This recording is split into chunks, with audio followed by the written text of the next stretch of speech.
Corn masala ಯಾವ ಥರ ಮಾಡಬೇಕು. ಇವಾಗ ಆಯಿಲಲ್ಲಿ ಈರುಳ್ಳಿ ಮತ್ತು ಕರಿಬೇವು, ಆಮೇಲೆ ಕಡಲೆಬೀಜ, ಆಮೇಲೆ ಶೇಂಗಾ, ಕಡಲೆಬೀಜ ಹಾಕಿ, ಆಮೇಲೆ ಒಂದು ಸ್ವಲ್ಪ ಅರಿಶಿನ ಹಾಕಬೇಕು. ಆಮೇಲೆ ಇದು ಒಂದು ಸ್ವಲ್ಪ ಹುರಿದಿರೋ ಕಾರ್ನ್, ಇದು ಲೈಟಾಗಿ ಜಸ್ಟ್ ಫ್ರೈ ಮಾಡಿದ್ದೀನಿ.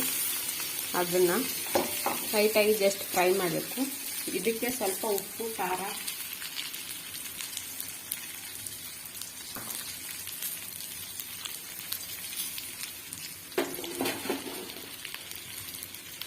ಸ್ವಲ್ಪ ಸಾಲ್ಟ್ ಹಾಕಬೇಕು.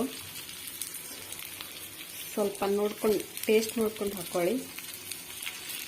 ಆಮೇಲೆ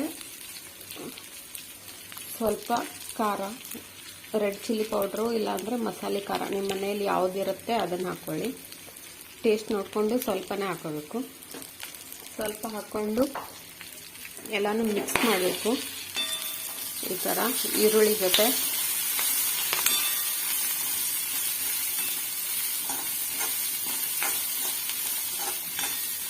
ಕೊತ್ತಂಬರಿ ಎಲ್ಲನೂ ಹಾಕಿ ಈ ಥರ ಈವ್ನಿಂಗ್ ಸ್ನ್ಯಾಕ್ಸ್ಗೆ ಚೆನ್ನಾಗಿರುತ್ತೆ.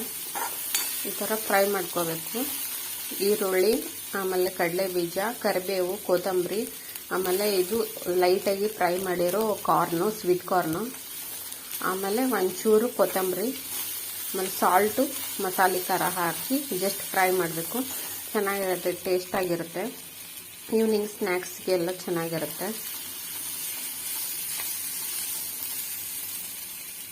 ಈ ಥರ ಮಸಾಲ ಕಾರ್ನ್ ಮಾಡ್ಕೊಳ್ಳಿ. ಸಿಂಪಲ್ಲಾಗಿ ಈಸಿಯಾಗಿ ಮಸಾಲ ಕಾರ್ನ್ ಯಾವ ಥರ ಮಾಡ್ಕೋಬೇಕು ನೋಡಿ. ಈ ಥರ ಇರುತ್ತೆ, ಚೆನ್ನಾಗಿರುತ್ತೆ, ಟೇಸ್ಟಾಗಿರುತ್ತೆ ಸ್ವೀಟ್ ಕಾರ್ನ್.